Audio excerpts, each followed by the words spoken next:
my way. Do the dash, then I go out the way. Rob a nigga shoes, rob a nigga leg. Ask yourself that. Remember this, Tamor will one day speak, well, he'll speak to his loved ones. Your Honor, I object. This is an insinuation about parole in some kind of way. It's improper. All right, that'll be overruled. He will also walk among us one day. He will have his freedom. He will have his life. Maybe he's going to a bad place like defense counsel said, which that's what prison is. He has all those options ahead of him. He can choose to make himself better there. He can choose. 2 minutes. Thank you, Judge. He can choose. Mark will not be able to choose any of that. He will not be able to choose to go to college. He will not be able to choose to get a degree. He will not be able to choose to use photography as a career. He will never, ever see his family ever again. They will never see him.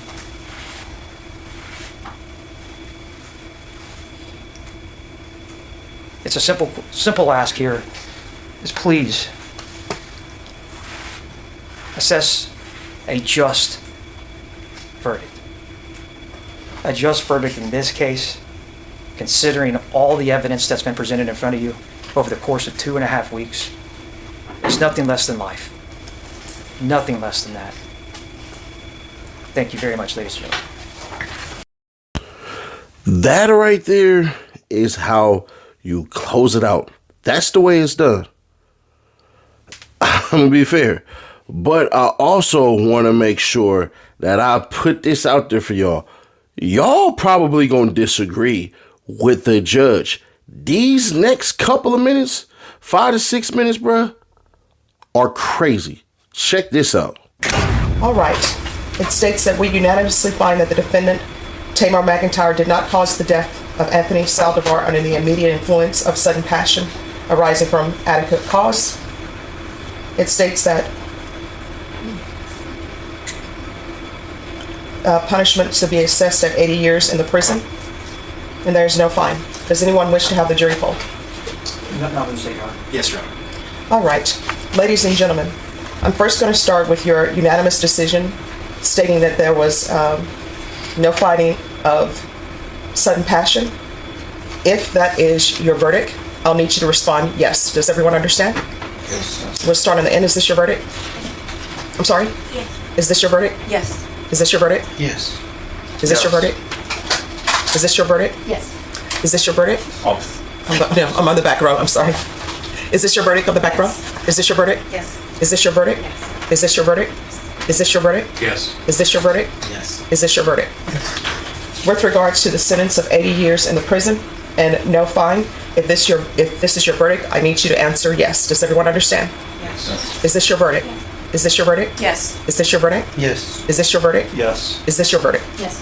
Back row, is this your verdict? Yes. Is this your verdict? Yes. Is this your verdict? Is this your verdict? Is this your verdict? Yes. Is this your verdict? Yes. Is this your verdict? Yes. All right, ladies and gentlemen, I'm going to have you go back to the jury room, and I'll meet you back there shortly. Everyone, please rise for the jurors.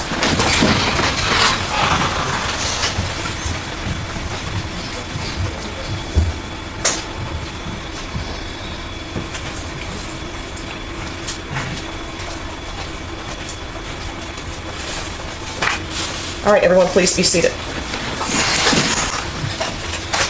All right, Mr. McIntyre, the jury found you guilty of murder.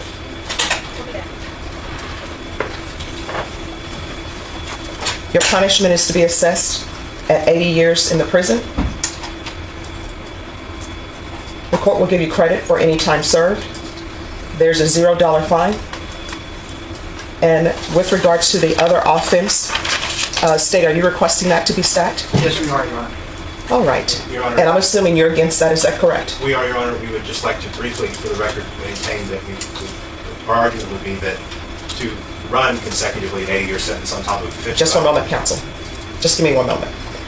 Mr. McIntyre, I want you to know that I listened to all of the evidence in punishment and thought about whether or not your sentence should be stacked. I don't know where your mom is, don't know where your father is. I know that you had a rough childhood. And I do know that these offenses occurred when you were very young. and I understand the state of the law, what people consider an adult. I listened to the testimony of the expert that was brought by defense counsel. You've already been sentenced to murder in the other county, and then you have a murder here. And the sentence for 55 years, that's a stiff sentence. This 80-year sentence is a stiff sentence. And these are cases where you have to serve half your time, and that's day for day time, and I recognize that.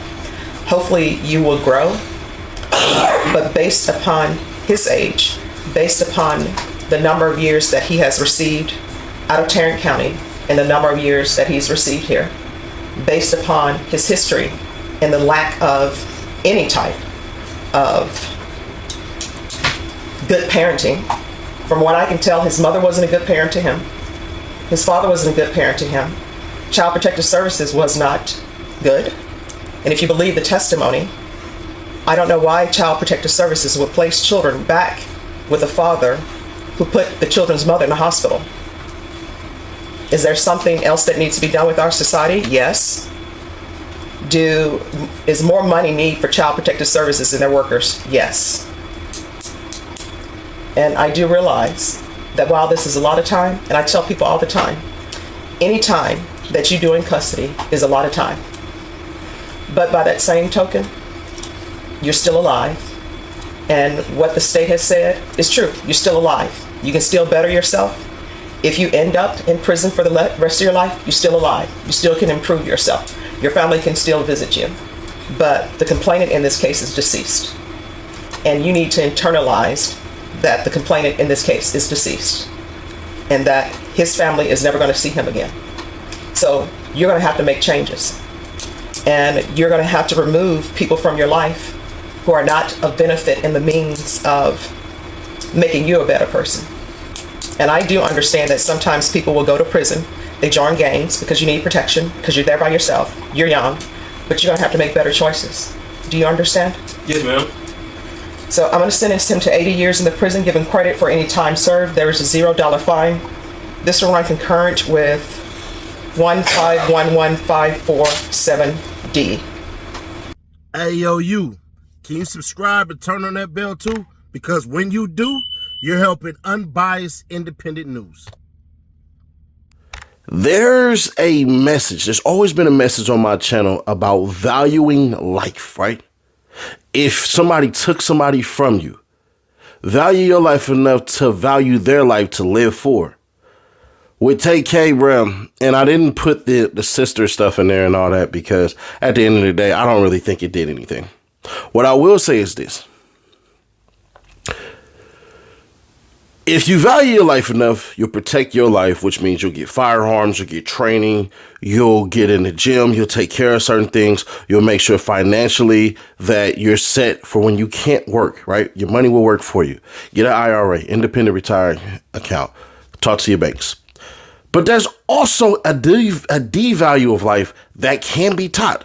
So what I believe is that though Tay-K did not value his life, so he couldn't value the life of another, basically his father beating the hell out of him and everything, I understand that part. I do. I get it. I 100% get it. But one thing that we must know is we all know right from wrong, no matter what happened to you.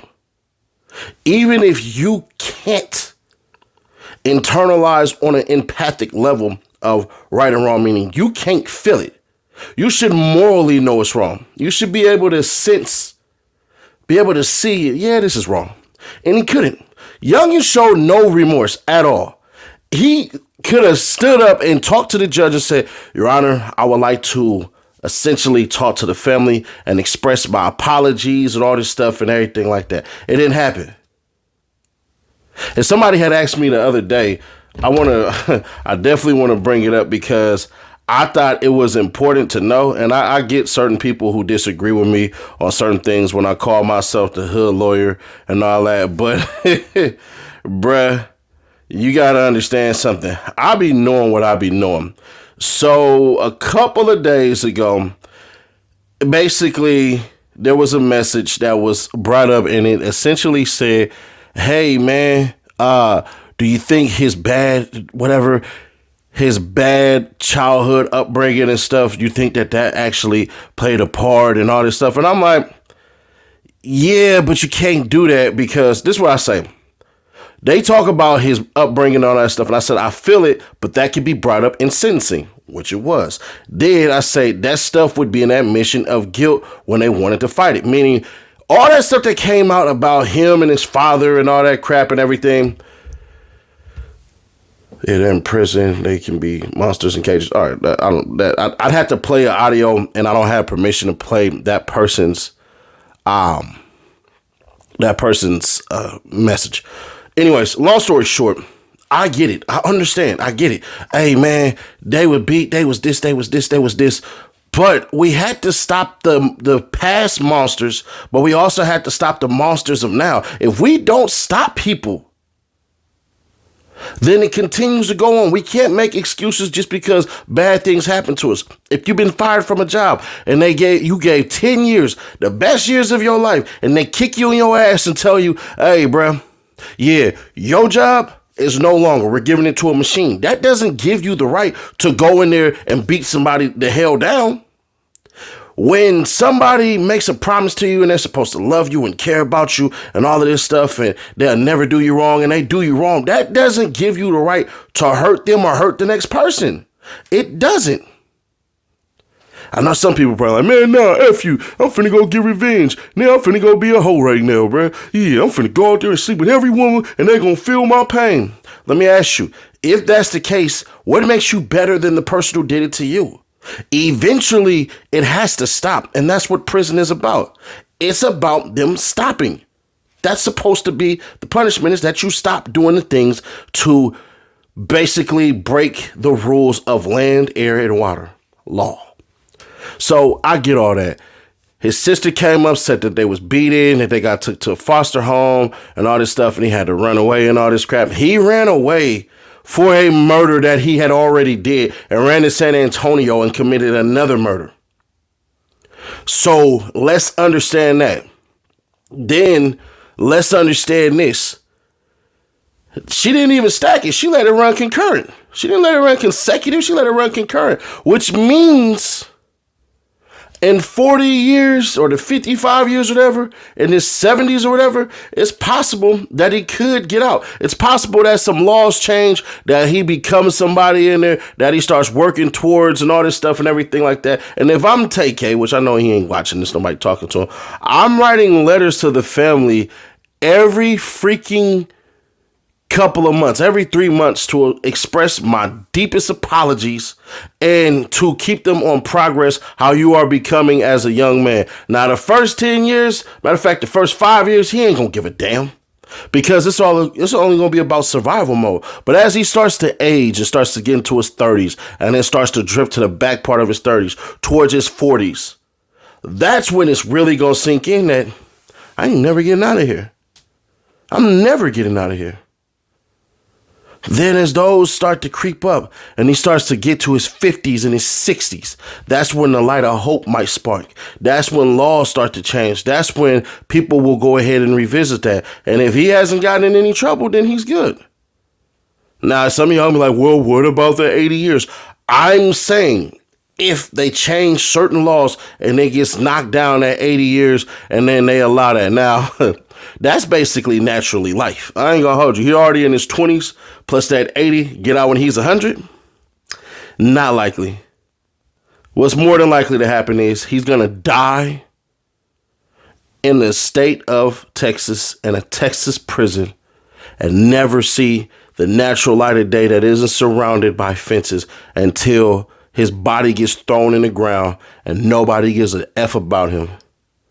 He has effectively weeded his genes out of existence. One of the worst things that is going to come about this is there's going to be references about him and murders and all of this stuff and everything, but it wasn't for gang shit.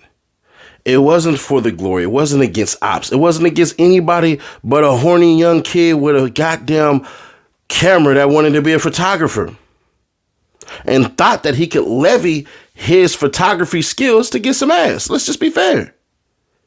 Tay-K doing that was a kid who did not give a fuck about life. And now the state of Texas, unfortunately, or fortunately, however you want to look at it, don't give a fuck about his. He's done. The race is effectively over. Fuck a beat, I was tryna beat a case. But I ain't beat that case, bitch, I did the race.